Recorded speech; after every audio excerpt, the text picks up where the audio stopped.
चवळापल्ली. अरे नमस्कार, छत्रपती संभाजीनगरकर. मी आपला लाडका अभिनेता अमोद जामदेव.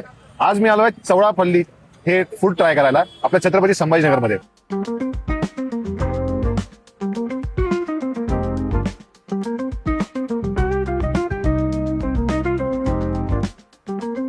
तुम्हाला माहितीये, गुजरात मधील चोराफळी या दिवाळीतल्या पदार्थावरून हा पदार्थ जळगावात आला.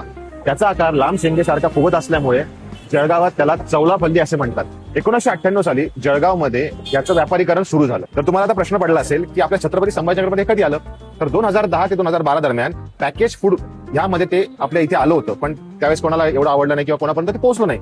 त्यानंतर जसं आपल्या इथे स्ट्रीट फूड कल्चर सुरू झालं 2015 ते 2018 दरम्यान चवळापल्ली हे खूप नाव गाजत आलं. तर आता माझ्यासोबत आहेत चवळापल्लीचे जे बनवणारे आहेत, ते माझ्यासोबत आहेत, जे मालक आहेत स्वतः. तुमचं नाव काय? ओमकार गणेश आरगी.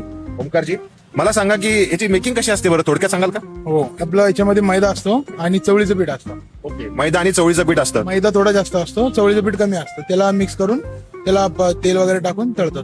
ओके ओके, त्याच्यामध्ये कुरकुरीतपणा बनतोय ना, हो त्याच्यामध्ये जास्त टेस्ट येते. हो. ठीक आहे, पण चांगलं आहे. त्याच्यात तेल वगैरे टाकून आपण पीठ मळतो ना, मग त्याला तेलात टाकून तळल्यावर क्रिस्पी बनवायचं त्याला. ओके ओके, चला थँक्यू. पण तुम्ही नक्की टेस्ट करा, एक नंबर टेस्ट येते बरं का. नक्की टेस्ट करा. मी टेस्ट करून दाखवू का तुम्हाला? बघा, वा, एक नंबर भाई, एक नंबर एक नंबर एक नंबर, मस्ट ट्राय. आणि हो, आमच्या चॅनलला लाईक, फॉलो, शेअर, सबस्क्राईब करायला विसरू नका. ऍक्टर अमोद जामदे ऑफिशियल आणि संभाजीनगर 24 आवर्स असेच नवनवीन खाद्यपदार्थांचे व्हिडिओ आम्ही तुमच्यासाठी घेऊन येणार आहोत. तर स्टे ट्यून. भेटूयात पुढच्या एपिसोडमध्ये. धन्यवाद.